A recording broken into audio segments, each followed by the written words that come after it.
Welcome to the Mindset for Runners podcast, helping you to access and unlock your true potential as an athlete.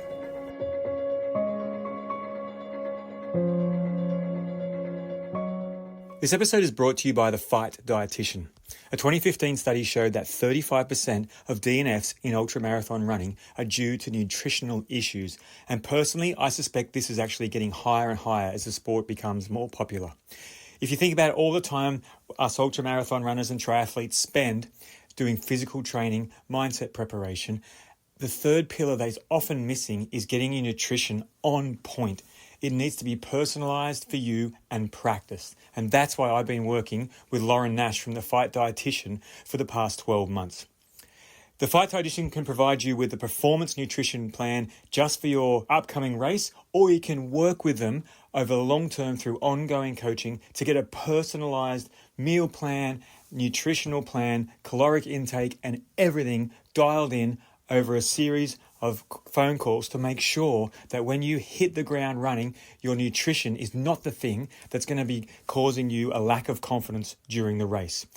So Geordie and Lauren and also Jack and Ryan from the Fight Dietitian have offered a free 15-minute discovery call to any listeners of this podcast. So just go to www.thefightdietitian.com and book that free 15-minute chat with one of the team, and you can work out if you just want to do a one-off plan for your upcoming race with them, or you want to do ongoing one-on-one coaching. They walk their talk. Geordie's an ultramarathon runner himself, and Lauren is an Ironman triathlete, so they absolutely know what they're talking about. So if you want to get your race nutrition dialed in, get in touch with the guys at the Fight Dietitian, www.thefightdietitian.com, and book your free 15-minute discovery call with one of the team today. Hey, it's Rob, and welcome to this episode of the podcast. This is super exciting for me because it's the first time we're actually recording with a live audience. So welcome to everyone from the Mindset for Ultra Runners program who are in the live room. Hey, everyone. And are going to be able to ask questions at the end of this live recorded podcast. This is a big step for us, and I'm really happy that we've got this underway because it's a new phase for the podcast and for the business. So this is a great episode today that's going to really, I reckon it's going to hit you in different ways, and maybe some of the things you're going to learn tonight, maybe something that you didn't realize you actually had. And I know that's really come to life for me through putting this podcast together. So in this episode, I might repeat things. And the reason I'm doing that is I'm trying to say the same thing in different ways, because sometimes you can hear something from one perspective and then hear it said in a different way, or from a different researcher, or from a different professor, or a different way. And that's the way you needed to hear it. So if you hear me say the same thing in different ways, that's the reason that I'm doing it that way. So the topic for today is the imposter syndrome. And what I really want you to get out of this podcast is being able to understand where it might be showing up in your life and where it might be holding you back and just being a little bit invasive in your life. I also want you to recognize how it's limiting you, how you do it, but most importantly, this podcast is about giving you the tools to deal with it, to manage it, and to get past it, because ultimately, we want to put tools in your hands so that you can deal with it. Right, I'm going to start off. I scoured for a great story from athletes about imposter syndrome. And instead of telling someone else's story, I'm going to start with someone that you know, which is me, and how this showed up in my life. So I started running properly in 2008 when a good friend of mine, a great ultra runner, Matt Cooper, and I started training for the 6-foot track marathon, which is 45 kilometers from Katoomba to Genolan Caves. That was in 2008, and that's where I fell in love with ultra running, and I fell in love with the trails and the community that ultra running brings. From there wasn't much to do between the 45Ks. The next step up was 100K. So we went to the 100K at the Great North Walk in 2009, and that was the absolute pinnacle of my running at the point. To finish 100Ks on such a tough course, and to finish it, I thought that was the biggest thing I'd ever done. But then we went to the next distance, and in 2010, I ran 3 races in excess of 100 miles. So Glasshouse Mountains, 100 miler, Great North Walk, 100 miler, and then I ran Coast to Cosy for the first time in 2010. Now, I'm just telling you this story to highlight what happened to me on that journey. So I started to improve my running. I worked out how to eat, and I worked out how to pace and how to look after myself in training and how to get to the start line. And over the next few years, my results improved gradually as I did more and more, got more and more experience. In 2011, I ran Coast to Cosy again, Glasshouse Mountains again in 2012. In 2013, I started to get on the podium in what was then my 5th year of ultra running. And then towards the end of 2013, I won my first ultra marathon, the Human Hovel 100K. And from that moment that I won that, I started to disregard my wins. And I started to think that it was just luck, or the other good runners didn't turn up that day, or I was just in the right place at the right time. I had a good day, or it was just the circumstance. In 2014, I started to get even better results. In 2015, I won the Narrabeen All-Nighter, and I set a record there. It took a few years to break. I then placed 3rd in Australia in the 24 hours, where you run around a running track for 24 hours. And again, I appeared on 3 more podiums in 2015. And again, I disregarded all of that as being anything to do with me. And I put it down to, I performed well in the heat. Everyone else just had a bad day when I won. Or, again, the good runners didn't turn up that day, and I was just lucky that I was the last person standing. I'd say things like, I don't really know what I'm doing. I'm just kind of getting lucky. And it kind of sounds humble, but it's not, because I deeply believed that it had nothing to do with my ability. And the results that I was getting was nothing to do with what I was doing. It was this external luck or circumstance.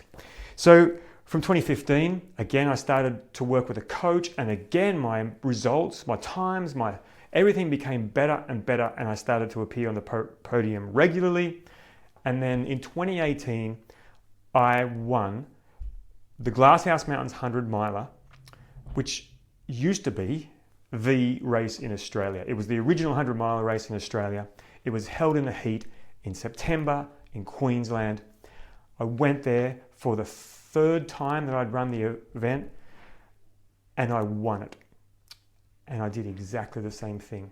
I completely deleted that win as having anything to do with skill or ability or experience or training, and I put it all down to circumstance. I performed well in the heat, and all the guys that were out in front of me, they just had a bad day because it was so hot, and I just, I got lucky. And I didn't give myself any credit for anything that I'd done over the 10 years that I've been ultra running now. Completely deleted it. And this was the pattern that I was stuck in, that I was perpetuating myself. 2019 came, I performed even better. In 2020 again, and then 2021, I went down to Coast to Cosy, my favorite race. For those who don't know, I love that event. That encompasses everything about ultra running, the extreme distance, the extreme environment, the beautiful ultra running community. I love that event. I trained for the entire year of 2021, focused on getting my best result at Coast to Cosy. I went down there completely anxious and ill-prepared, saying I didn't know if I could even finish the race. This is my self-talk around it. And at a 208 kilometer mark, I almost pulled out of the race. I almost DNF'd. I got into the car, and we had the heater on. It was freezing cold. I was shivering. I was near hypothermic. And I said, that's it. My race is done. And somehow I got out of the car, and I did a death march for the last 22 kilometers, and we finished an inclement weather finish. Now, again, I didn't give myself any credit for finishing. I didn't give myself any credit for that race at all. And yet I had this belief that my best race was still in front of me. And 2021 was, for me, the lowest point for me. To train so long for a race that meant so much to me, and to think that I wasn't capable, and then to almost DNF it, was the lowest real point in my ultra running career. And I knew I had to do something different and work out what was going on for me. So let's get to the imposter syndrome. First coined in 1978 by two psychologists, Dr. Pauline Clance and Dr. Susan Imes. They defined it as a psychological phenomenon in which one doubts one's accomplishments and lay in a constant fear of being exposed as a fraud. It was originally discovered amongst high-achieving women in the academic and corporate worlds, but soon found to affect all demographics equally and aggressively. It was estimated back then that 7 out of 10 people had experienced an imposter syndrome at some time in their life. 7 out of 10. Now, the current data actually not only supports that, but most experts think that it's way higher than that. You've got to pause and think that if more than 70% of the population is experiencing this, this is something that we need to pay attention to. It's important also to understand that it's not deemed to be a psychological, like mental condition or illness. It's purely situational, which means if you put yourself in a situation where imposter syndrome could come alive, it's likely you are going to experience it. And as you grow in that situation, it will diminish until you move on to the next one. So that's why it's not actually a diagnosable condition. It's just this phenomenon. So Clance and Imes said in their study, it has 3 components to it. So other people have an inaccurate and inflated view of your abilities, right? So you think other people think you're better than you actually are. Number 2, eventually you're going to be found out and others would realize that you're not as smart or fast or good as they thought. And the tendency of people with imposter syndrome to attribute external factors like luck as the main contributors to their success. So they don't own their results as being coming from them, that internal locus of control. They believe it was something external to them. Right. And the other thing that Clance and Imes did was once they worked with these high-achieving women, they took their research in all other demographics and found it existed all there. I'm going to say the same kind of context. I'm going to give you different definitions so you understand what imposter phenomenon or imposter syndrome is from different perspectives. Sometimes it's called perceived fraudulence, and it's defined as the feeling of self-doubt that persists despite your education, your experience, and your accomplishments. Let's go to Wikipedia. Wikipedia defines it as the concept describing individuals who are marked, by an inability to internalize their accomplishments and a persistent fear of being exposed as a fraud. Right, we're going to go here. Dr. Michael Gervais, probably my favorite sports psychologist, for his definition. So this is the First Rule of Mastery, Dr. Gervais' latest book. If we read his definition or his take on it, people with imposter syndrome, often high achievers, tend to attribute success not to their own abilities, but to luck or high effort.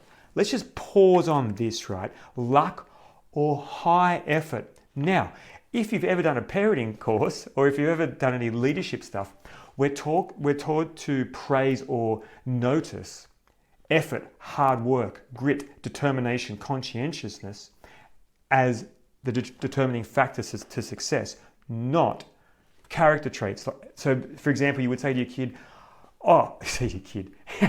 you would say to your lovely child, you work so hard to achieve that result. I'm so proud of the work that you put in, right? Instead of saying, you're so good at maths, right? We're taught not to say that. We're taught to say the hard work. But here, what Dr. Gervais is saying is they can say, that the people with imposter syndrome say, you know what? I got that result because I worked so hard. It wasn't because of my ability. It's just because I put in more time than other people and I put in more hours and more effort. And the reason that that's a problem, stay with me here because you're probably thinking, what's wrong with that? The reason it's a problem is because imposters think it's unsustainable. So we think that it's a fear of success. if I put my life on hold to achieve this thing, how am I going to do it again next time? Because it costs so much effort and stress and sleepless nights and family time and everything. I can't possibly do that again. How can I maintain that? Right, let's keep going. Unable to internalize the full body of their work, all their successes, mistakes, failures, and hard-earned insights. They fear the opinions of others will match the hidden opinion they hold of themselves. Right? So they're imagining all the people around them have got this inflated opinion of themselves and they're scared that they're going to match it, right? So that's from Dr. Michael Gervais, legend. Let's go into understanding the mechanism behind it, right? So there's a phrase out there that kind of will help some people, which is it feels good to put a name on it. Now that means that if you're struggling with something in your life and someone says, do you know what? I think you've got imposter syndrome, right? And then you start looking at it, you go, oh, now I understand what's going on. Right? That can really help some people and really help most people to actually put a label on a diagnosis or an understanding on it, right? But when I listened to a brilliant interview with an organizational psychologist called Gaj Ravichandra. And in that interview, he reframed imposter syndrome because they're two really fiercely harsh words, right? Imposter means you're a fraud, you're in a place you don't belong. That's a really harsh word to embody or identify with. And the syndrome is one step away from a disease, right? So what Gaj Ravichandra was saying in this interview is, let's soften the blow a little bit. If 70% of the world are experiencing this, let's stop judging and shaming these people. So he said, let's reframe it to having an imposter experience. So from now on in the podcast, I'm going to refer to it as having an imposter experience rather than you've got imposter syndrome. I hope that makes sense. Let's look at the mechanism to see if you can identify where it shows up. It could be in your running, could be in your work, could be in your family, could be in your circle of friends, wherever. But let's see if you can make this an understanding for you. So step one, it starts with a task or a title. So let's just imagine you sign up for an ultra. It's your first ultra, for example, and there's the task, right? And all of a sudden, you've got something that triggers the definition of you gaining success or growing, right? You've stepped out of your comfort zone. Let's just say you get a new position at work or you get a new job or a new title or something. Again, it's like you're moving somewhere that you want to go, right? That's the first kind of trigger for this imposter experience. Because after that, we go into step two, which is the self-doubt phase. This is where you're like, what was I thinking? Signing up for an ultra marathon. Who do I think I am? Or you get the job and like, who chose me for that job? What were they thinking? I'm not ready for that position. I'm not ready to take on that role. Now, if you're in the Mindset for Ultra Runners program, you would have done the mastery session with us on the 3 parts of the brain. That's your chimp brain talking. Remember, it scans the world 4 times per second, looking for danger, doubt, fear, uncertainty, right? These kind of things. So your chimp gets a signal saying, uh-oh, I'm out of my comfort zone. I don't know this. That's danger. I'm going to throw negative self-talk. I'm going to throw negative feelings from the hypothalamus and mix up all of those negative things and just throw it at you. So that's where imposter syndrome is spiraling downwards. So after you get the task or the title, then you get the self-doubt. The next thing that happens is we go down one of 2 paths, depending on your personality. Sit tight because you're about to get a truth bomb. The first one is over-preparation.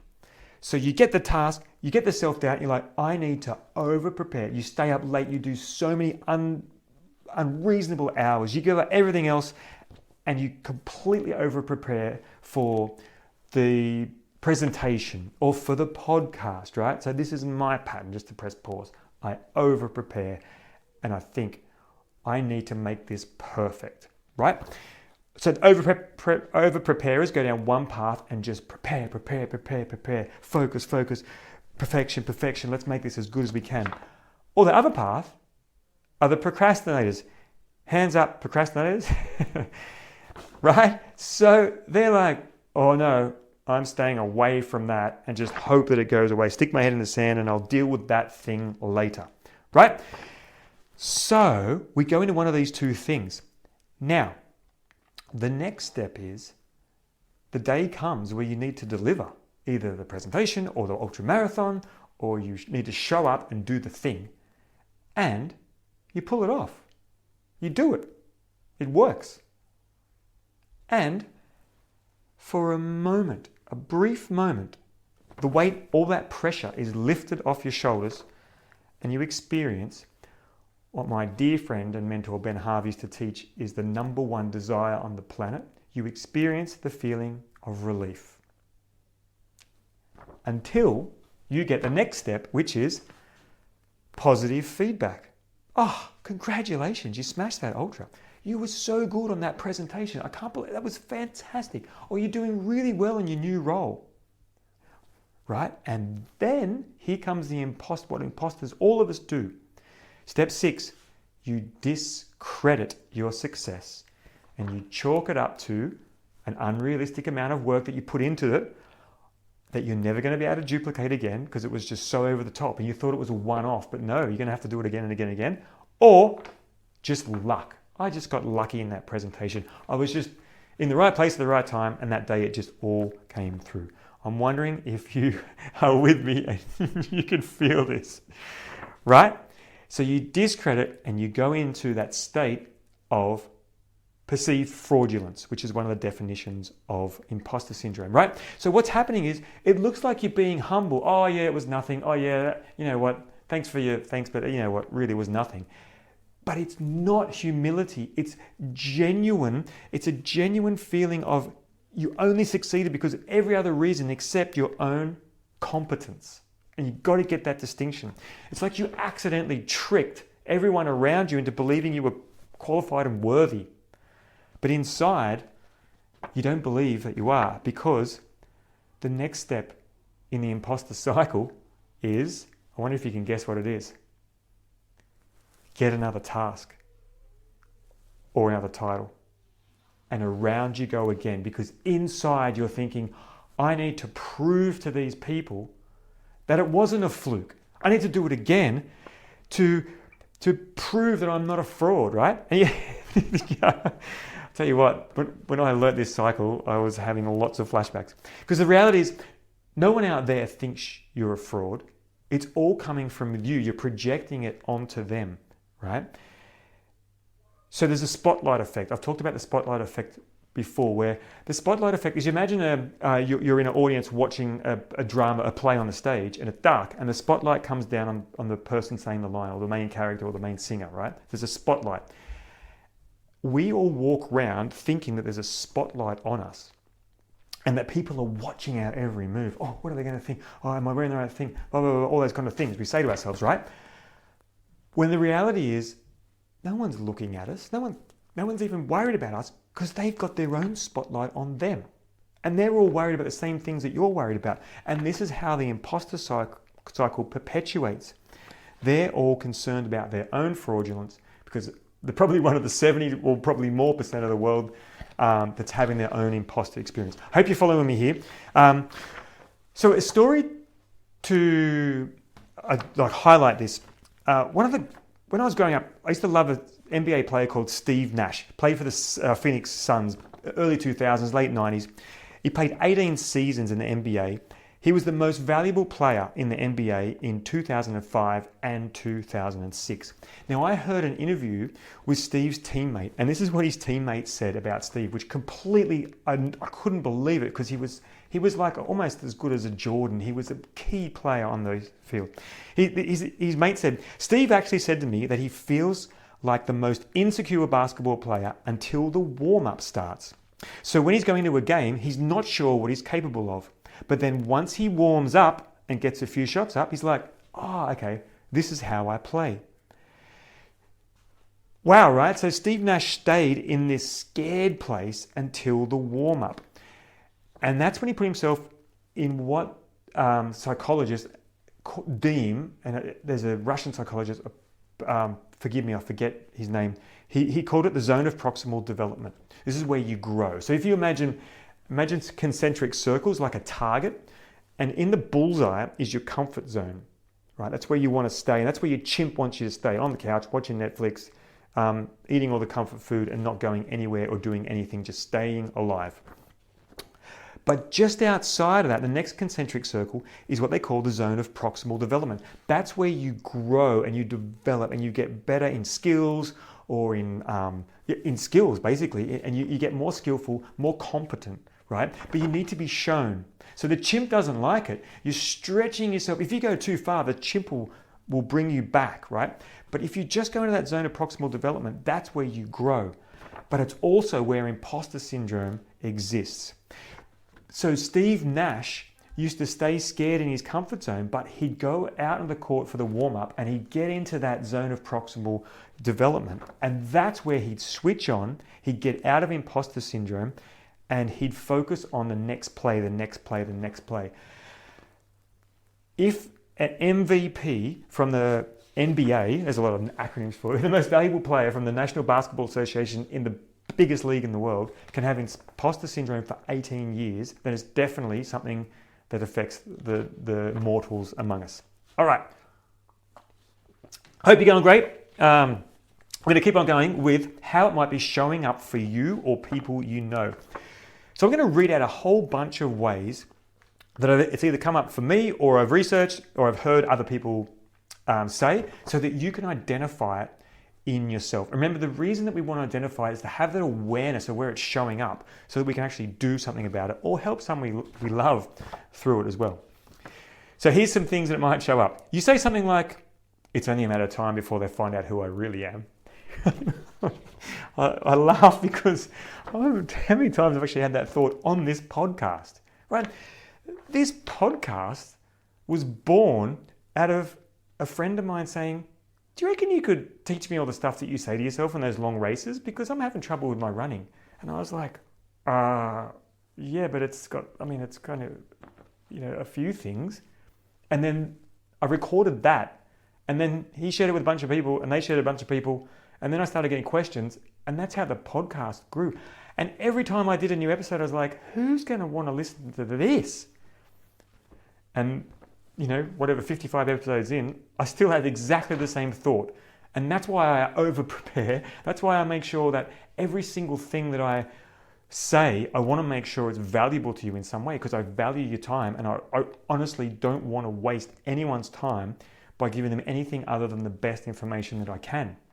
So this is something that I can really relate to. All right, next one.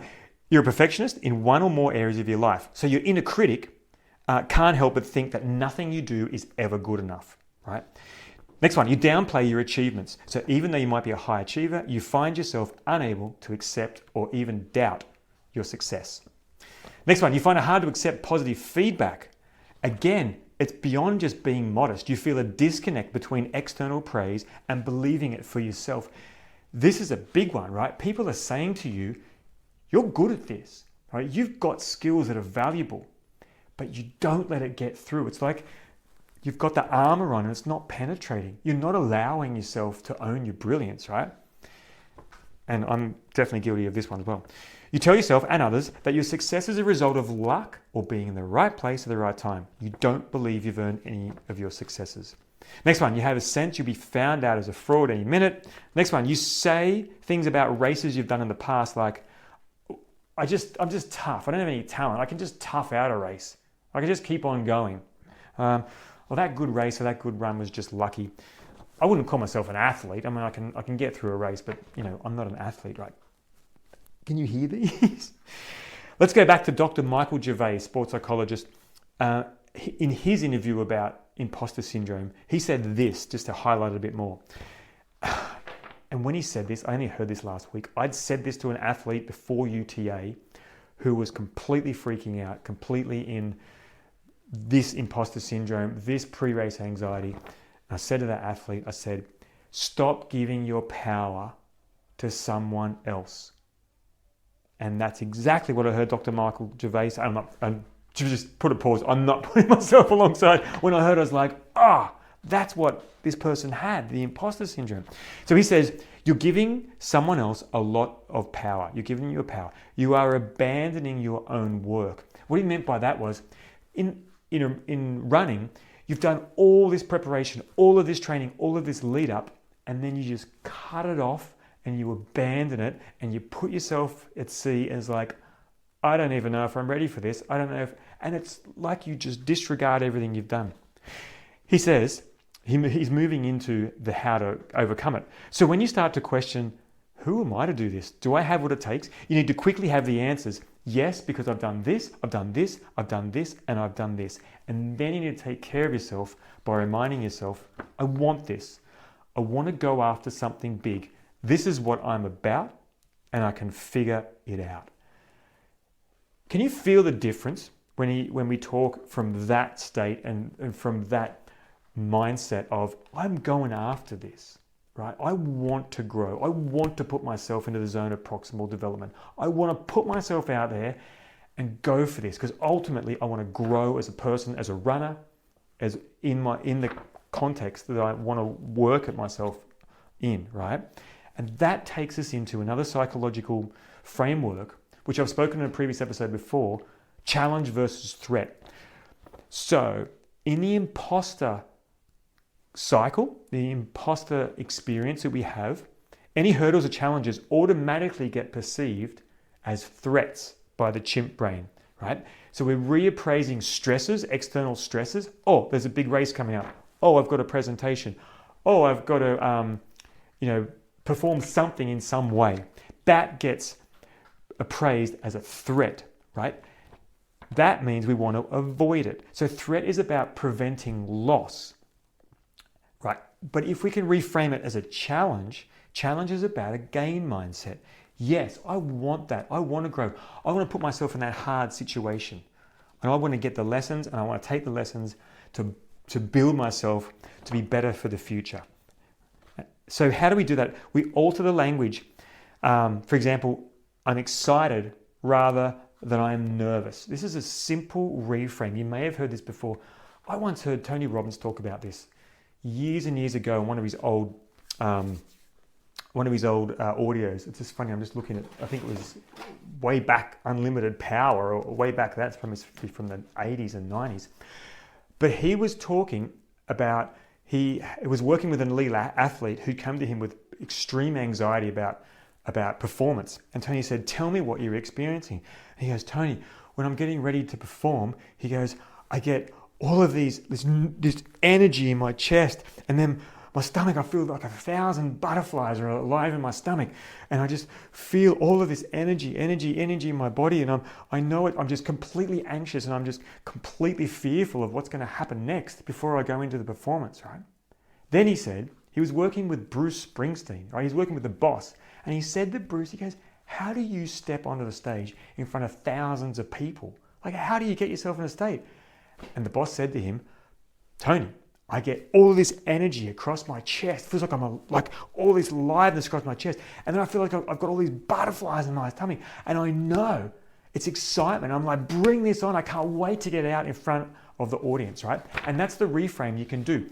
I've heard a recent reframe from a teacher who said, when you feel those butterflies flying around in your tummy, just imagine them moving into a formation, right? And flying together in formation somewhere, right? You're reframing the experience that you're having to change it from that threat state, that perceived loss or that perceived fear, into a gain and a challenge state. Because remember, that brain is scanning 4 times per second for danger. And maybe that imposter syndrome, that imposter experience we're having, is really another way that our brain's keeping us safe. And sometimes it's good to say, what am I trying to stay safe from? And that can help you. One more thing before we move into the how. And that's an article from Psychology Today that I read called Overcoming Imposter Syndrome. This is another way to think about it. It might help you.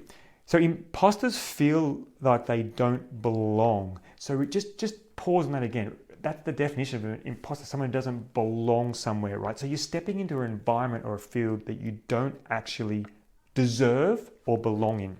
So here's how we move past it. Acknowledging their expertise, come on, Rob, and accomplishments is key, as is reminding themselves that they earned their place in their academic or professional environment. So once again, remember we were saying the imposter cycle is about externalizing the reasons that you're so good, so wonderful, and you did all these wonderful things. You externalize them, but they're saying here, acknowledging the expertise. There's a word in there, earned, right? There's a word that we use that they're trying to, who's they? That deserved, right? You deserved this, right? Sometimes it can be a negative word, like pride, right? That's why I did the whole episode on pride as the emotion. Deserved is a word that we need to use more with people who've experienced the imposter cycle. Same as earned, like you've earned this because you've done the time, you've built the experience, you've built the credibility, you've studied, you've earned the right to be here, right? So again, these negative connotations around some of these words can sometimes hold us back even more. Right, number 2 from the article. If they stay focused on measuring their own achievements, instead of comparing themselves to others. As soon as you compare, you give your power away because it's likely that you're comparing up instead of comparing down, because that's what most of us do, right? We compare to people who are above us and we lower ourselves, put them in a pedestal and put us in the gutter. Instead of comparing ourselves up. Now, why do we compare? I'm going to do more on this in the future, but if you think, I believe that the comparison stuff that we've got going on is because we've been conditioned our whole lives. It's just a habit that we've been built. Ever since we were little, we compared at school, we were compared in grades, we were compared in sports, and it's just the way that society kind of works, right? So there's no doubt that as adults, we still have a habit of comparison to measure where we're at, or, it gives us a benchmark. It's just where it starts to hold us back, such as fearing what other people think of us, or comparing up and then minimizing ourselves, right? And that's why to overcome the imposter cycle, it's important to measure your own achievements. So looking at your own training plan and the work that you've done to build up to the race, instead of everyone else's on Strava, or instead of everyone else's on social media, right? I know you know where I'm going with this. Okay. People with imposterism, there's another word that they use to describe, often put a lot of pressure on themselves to complete every task flawlessly. They fear that any mistake will reveal to others that they aren't good or smart enough for the job. They perpetuate this excessive pressure because they believe that without the discipline, they won't succeed. And instead of rewarding themselves, they only worry about the next task ahead. That leads me to something that I learned about myself I'm going to share with you because it might help you as well. Right, strap yourself in. Tony Robbins again, when I went to see him, he taught us this concept about a driving question. Now, I want you to think about this in the context of your running, or in your work, or with your family, again, or generally in life. A driving question is something that's kind of on repeat, a question on repeat in your mind that goes on and on and on all day across all contexts in all of your life. And it's born out of beliefs, childhood conditioning, all that kind of stuff. Let's not go there right now. But what they just said then in this article was they only worry about the next task ahead. So the imposters having the imposter experience don't ever celebrate their wins. They're just like, yeah, I did that stuff, all that stuff's in the past. What's over here? What do I need to do next? Throughout the work I did, I learned that my driving question, I've said this before in the podcast, is what's next? And that's what continues to drive me daily. And it's always, what do I need to do next? What's the next task? What's the next thing, right? It could be as well as, if I had both, like, look at all this some stuff I've done and what's next. That's a healthy balance, right? But by cutting off, and as Michael Gervais says, abandoning the work that you've done, you abandon yourself, and all you're doing is focusing on the task ahead, like the hamster wheel, right? And maybe you've got a similar driving question, or maybe yours is something else that's coming to you. It's a very personal thing, but I thought I'd share that because there's probably a question that you ask yourself unconsciously. You don't do it, you don't mean to ask yourself that, but it'll pop up over and over again, and it's really beneficial for yourself if you can find it. Just having a sip of my tea. Right, let's move into the how. I'm going to read out a whole bunch of tools now. There's 12 here because ultimately this podcast is about giving you stuff to help you in your life. What I want you to do is just pick one or two of these tools and just try them for a week, right? Again, we're building the awareness that you may be susceptible to having an imposter experience. So if the tool lands with you, then take it and use it. If not, just throw it away and say, no, that's not for me, Rob. Let's move on to the next one. No judgment. Let's just get some practical stuff here. Right. First one. Where, until now, have you been attributing all of your success to external things? Luck, the weather, legislation, other people's decisions, just the situation that you're in, instead of owning the successes that you've made. Next one, this comes from Addie Bracey, sports psychologist, author of fantastic book, Mental Training for Ultra Running. Addie Bracey says, the most important thing you can do, not just for imposter experience, but also for mindset work, is separating your thoughts and feelings from actual facts. Just because you think it doesn't mean it is true, right? So this is, again, looking at the facts. When I did my mindset work with Claudine Cheese-Potiche, who coached me in 2022 and again in 2023 last year, we worked on looking at the results that I mentioned at the start of this episode and the actual facts of my running instead of the way that I was representing it. We looked at how many years I've been training, how many kilometers I've done, what my speed was, what my results had been, instead of allowing me to say, oh yeah, but that race was nothing. Oh yeah, but no one else turned up. Oh yeah, but, right? So looking at the facts instead of your thoughts and feelings about things to show yourself how you actually would be measured and how most people would measure you or think about you to make sure it's an accurate representation. Next one. To go on with this, she said you need to provide your brain with evidence that you have enough skill, ability, or whatever in order to put in the desired performance. So opening up your training log, showing yourself all the kilometers you've done and all the sessions you've done leading up to the ultra, all of the work you've done in your mindset, your nutrition, your hydration, your pacing, your preparation, all of your planning and everything. It's about acknowledging the work that you've done. Right, next tool. Go into your imposter experience. Don't shy away from it, right? So your imposter experience is a mirror for you to learn something. Define the reasons that you feel like an imposter. For example, I can't join that running club. I've never run a marathon. They're all marathoners. Who do I think I am to run with those people? I'm not that good, right? Redefine what you think a runner is. Some people think if I go for a run once, I'm a runner. If I run one race, run ultra, I'm an ultra marathon runner. Whereas other people will run it for years and say, I'm not quite there yet because I haven't done X, Y, Z, right? So redefine the parameters and make it more friendly and easy. Next tool, reframing. So reframing is where you change the meaning of something or you change the context of something. So quite simple, I'll give you an example. Who am I to do this? Or who am I to step into that role? Who am I to sign up for an ultra marathon? Who am I to X, Y, Z? And the reframe is, but who is anyone to do this? Right? So you've just taken your statement, who do I think I am, to who is anyone to do this, right? And now, another reframe is, if you want to move to the next level, instead of being an imposter, take on the role that you're a beginner again.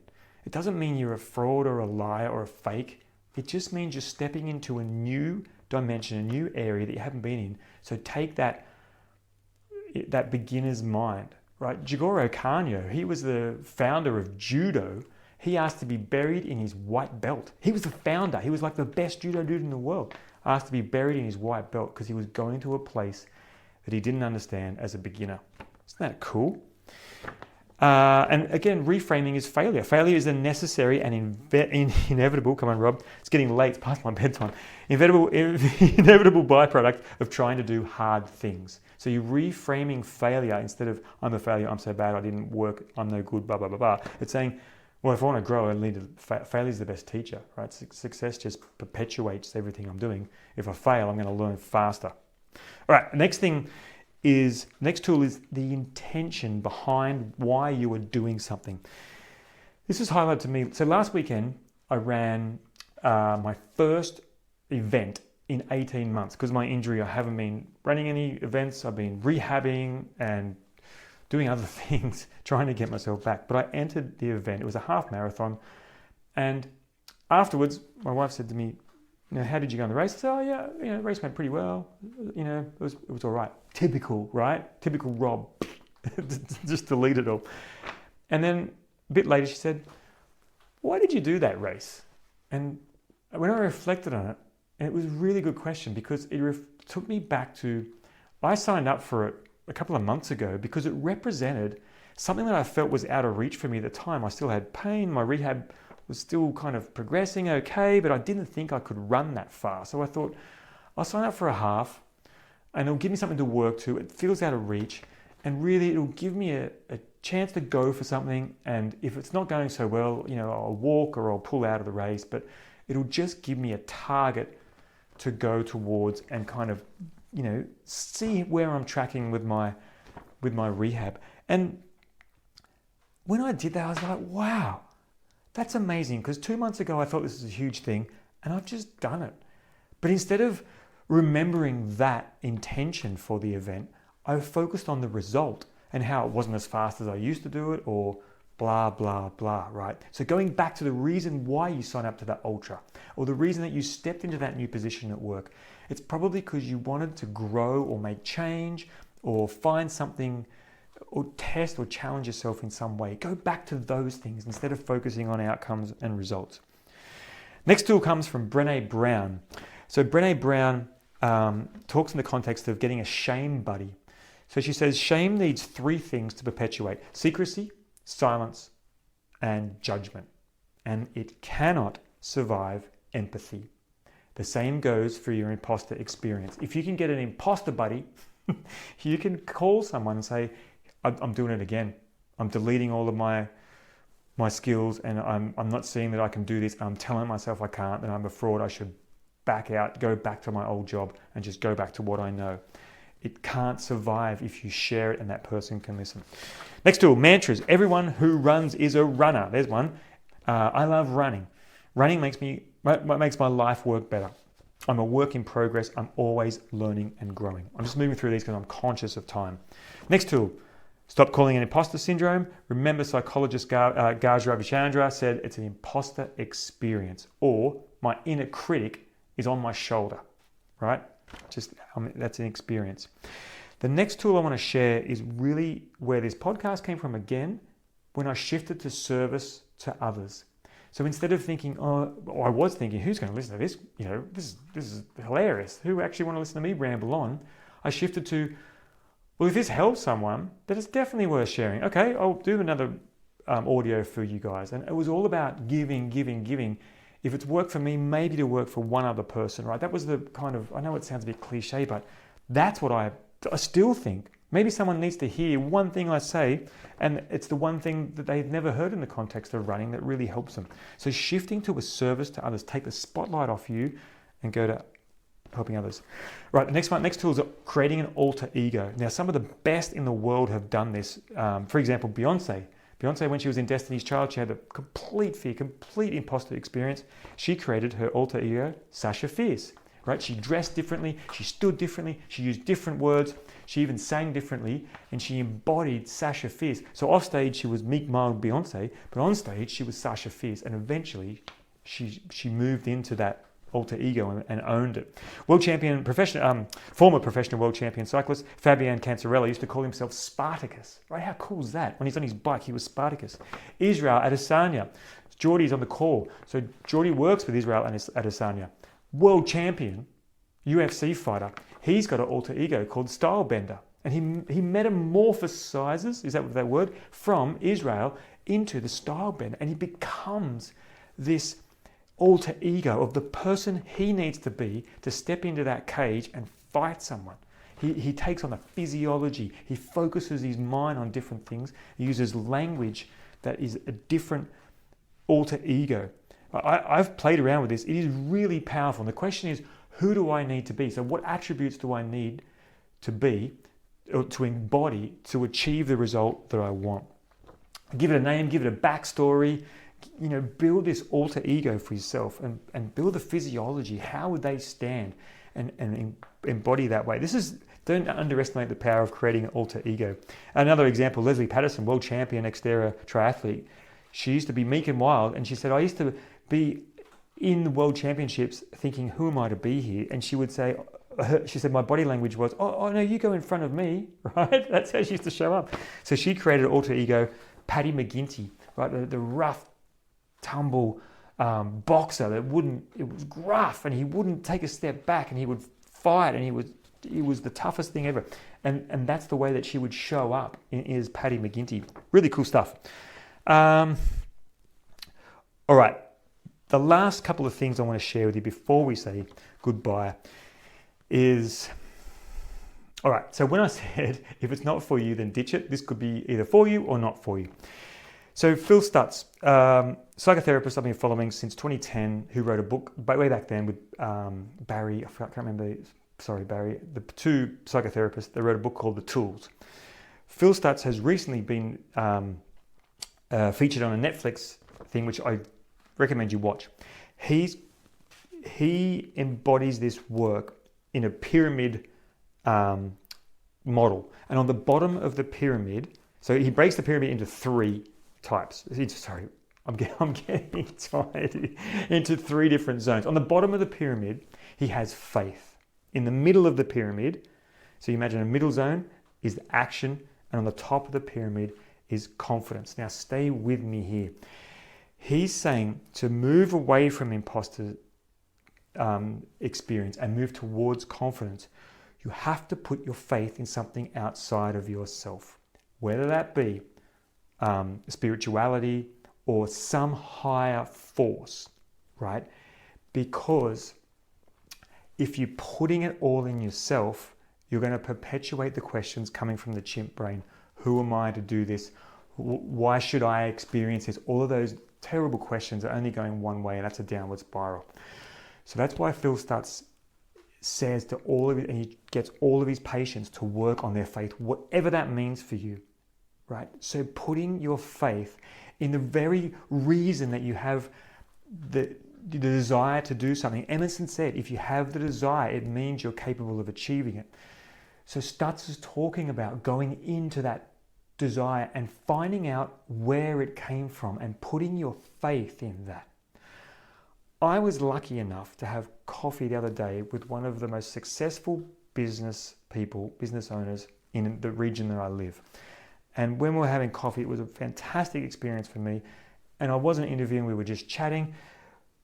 But in that interview, I picked up the three main things that this business owner suggested to me. And it was, think big, don't overthink it, and know that it will work out, right? He didn't say trust or anything. He just said, know it will work out. That is where you can put your faith.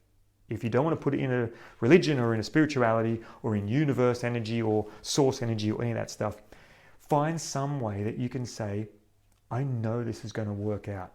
I know that the reason I signed up for this race is because there's something inside me that wants to do it. Now, Carl Jung, back to Jungian psychology again, he said all healing. So if you've never heard of Jung, he used to study with Sigmund Freud, and then they broke away and he started his whole Jungian psychology. His whole premises was all healing has to come through what he called the numinous. Now, what the numinous was a connection to a higher power, higher spirit. He said it has to be something that you can't actually understand.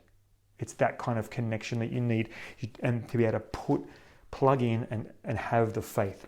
So if Jung and Phil Stutz are saying, and again, this brilliant business owner, it's like, how do you find that faith to land on as that foundation? And this is the work that we do in the course and the work you can do with yourself to have an underpinning for you to build all these tools on. I know I'm getting a bit woo-woo weird here. When I heard Kat Hendricks, she's a journalist, she did a brilliant TED talk on imposter syndrome. I suggest you watch it. Towards the end of that talk, she said something similar. She said, the way out of imposter experience is to put your identity, not in your career, not in your position, not in your title, not in all your results, but root your identity. Put it into your calling, what you're here to do. Now that calling, again, can come from wherever you believe it comes from. Wherever you think an idea or a feeling or inspiration comes from. But put your identity into that calling instead of on external career, titles, outcomes, and work from that place. In running, it's like, I feel I want to do it. There's something inside me that wants to do this ultra marathon, for example, right? Trust it. Don't overthink it. Don't judge it and think I need to have all these things. No, there's something inside you that wants it. So trust it. Go into that, right? This is where you can root. And same with work. Instead of putting all of your worth in those external things, you can put it in to why you like that job or what it gives, what you're able to give through that. And again, I'm getting kind of woo here, but I want you to get this from a different level. Again, if it doesn't suit you, throw it out, pick another tool. But if this is landing with you, then take it. So to finish off, I want to go back to that 2021 Coast to Cozzy where I was in the car with the heater on. I was about to pull out, a death march to the finish. And I said, I've got to change something because what I'm doing is not working. And I feel I had something inside me that said, my best race is still in front of me. I haven't reached my potential. And that's when I met Claudine Shish-Pratisha. That's the work that we did together, mindset coaching. And we worked on, I said to her, I want to win this race. It means so much to me. I've done it 5 times and I know I haven't raced my best race. And in our first call, she said, whoa, maybe this needs to be a 3-year plan or something, Rob. And then she said, tell me about your results and where you are running. I told her all my results and she says, you can absolutely win this. We've got work to do if you can't see this.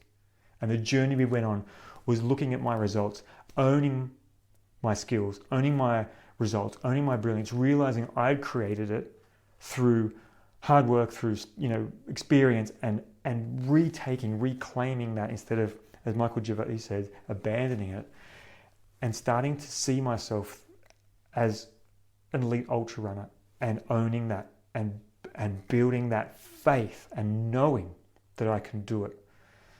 And she helped me get out of the imposter experience and go on to have that best performance that I always knew. And I couldn't have done that if I hadn't done the mindset work. And for the people who were here on the program doing it with me, I take my hat off to you. I know the work is hard and it's confronting, but the platform that you build and the foundation that you build for you to work these tools is imperative. It's where that faith lies, is where that belief, it's stronger than belief, right? It's that knowing that business owner talk about. So, thanks for listening. And again, for those of you who are on the call, it's cool to hang out with you live, and I'll see you after the call. I'll say a quick good day. And if you're interested in doing the Mindset for Ultra Runners program, this one's currently closed because we've already got our cohort, but we're starting the next course on 22nd July. So you can just email me directly, robmason.run@gmail.com. That's robmason.run@gmail.com. It'll also be in the outro for this podcast. And as always, thank you. Thank you for choosing this to listen to while you're running, while you're working, while you do the dishes, while you're doing whatever you're doing. And I hope that you got something useful that you can apply. And I would love to hear from you, what's working and what you'd like to hear. Again, to everyone on the program, hey, see you soon. And for everyone else, thanks for listening. I'll see you on the next episode.